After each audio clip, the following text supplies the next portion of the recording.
y'all, let's go ahead and save you a few $100s by doing some Bora Bora braids at home. Okay, first I'm going to show you what I put on my hair, and I do wear a lot of protective styles, and this is why. That bottle does not have what's listed in there. There's a bunch of oils and leave-in conditioners and stuff in that bottle. I always use a heat protectant before I blow dry my hair. I make sure my hair underneath my braids is very well taken care of, ends trimmed. All of that is very important. Showing you guys my pre-parting, and I do this so that I can do different sections at a time and I can stay on track with what I'm doing. I'm showing you guys the hair I use. Yes, it's the kitty one. I use the shortest hair possible, and I'll show you why in just a second. This is some hair that I actually had. It's I'll put a link for this hair in the description, but this is some hair that I used a few months ago for my birthday. It still looks really good. I'm going to cut it off the weft and then comb all of that folded hair down. And y'all, if y'all look, my hand is tight around that hair. So I hold it really tight, and then I comb the hair at the top to get rid of all of those folded pieces of hair. Then I'm gonna, all those loose pieces, I'm gonna take and rub edge control all over them. And then once I do, I'm gonna just trim it a little bit. I don't want it cut blunt straight across, but I want to trim it just a little bit. And you all see that mirror that's hanging on the door? Use that mirror, guys. I'll leave a link for that mirror in the description too. So now I'm just taking all the curly pieces, and the edge control makes it sticky. I stuck them to the sink so I could just grab and go. Even with my braiding hair, you see I have it hanging on something so I could just grab as I go. I haven't separated hair piece by piece in a long time. Now I'm making my little subsections and my sections, and that's so I can see how my braids are going to lay. And pre-parting will make your time go by so much faster. Guys, I will be transparent with you. It took me about 10 hours to do my hair, and that's with me stopping for a break.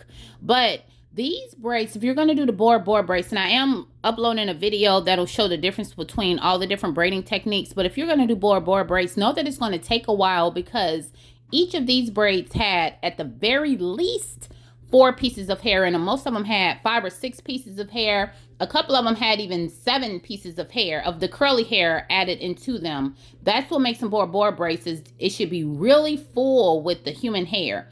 So as you can see, I started out plaiting like I would with my regular hair, just sticking the weave in between my 2 fingers, and then I'm going to flip the curly hair upside down. So that part with the edge control on it is the part that I'm going to incorporate into the braid, and I just flip the other piece up and braid down regularly. Look at that.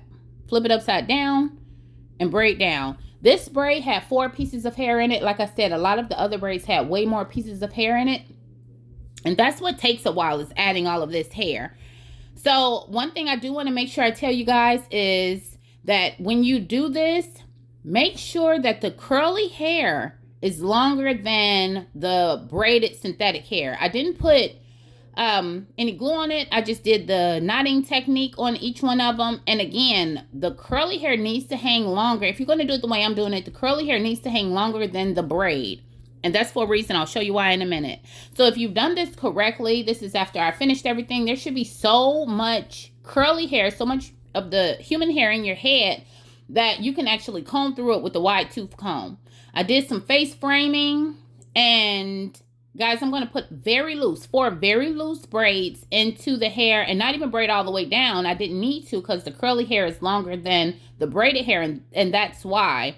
I'm going to dip it, because, and guys, I would not suggest using synthetic hair for this hairstyle. Please, please use human hair. I'm going to dip it in, and then it's going to make it nice and flowy. And you guys will see the difference between, look at how that's moving. That's ready to go, and that's stiff.